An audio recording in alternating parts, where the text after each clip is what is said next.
যোদ্ধাগণ কর্তৃক আয়োজিত আজকের মানববন্ধনে উপস্থিত জুলাই যোদ্ধাগণ এবং রাজাপুরের সর্বস্তরের জনতা, আসসালামু আলাইকুম রহমতুল্লাহি তাআলা ওয়া বারাকাতুহু। আজকে আমরা এমন একটি দিনে উপস্থিত হয়েছি, এই দিনটি এমনি এমনি আসে নাই।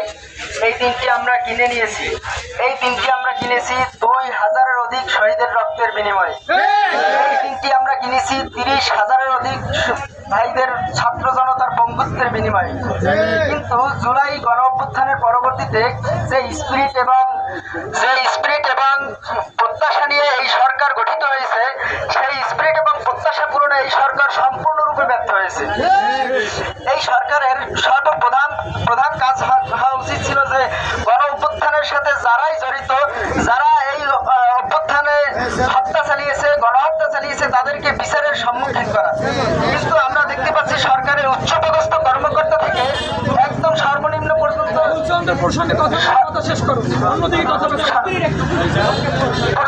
সবখানে স্বৈরাচারের দোষরগণ এখনো লিখে আছে। ঠিক তার জ্বলন্ত প্রমাণ হচ্ছে এই রাহুল চন্দ্র।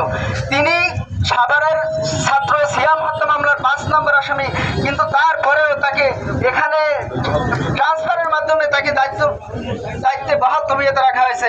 আমরা এর সুষ্ঠু বিচার চাই এবং তাকে ফাঁসির আওতায় এনে সর্বোচ্চ শাস্তি ফাঁসি কার্যকর করতে হবে ইনশাআল্লাহ। এই আশা ব্যক্ত করে আমার কথা এখানেই শেষ করছি। আসসালামু আলাইকুম।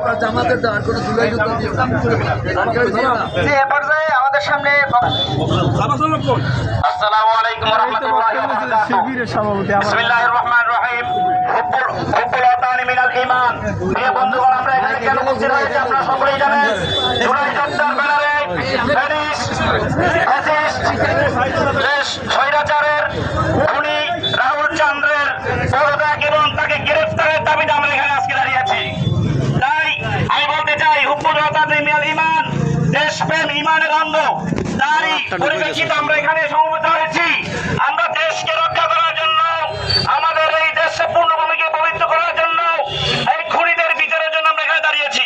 প্রিয় বন্ধুগণ, আপনারা জানেন জুলাই যে 24 আন্দোলন হয়েছিল, এই আন্দোলনে প্রায় 2000-এর মতন ছাত্র জীবন দিয়েছিল। আজকে এই ছাত্রদের রক্তের উপরে দাঁড়িয়ে আজকে রাহুল চন্দ্র এখানে সর্বোচ্চ চেয়ারে বসে থাকবে, এটা আমরা কখনো মেনে নিতে পারি না।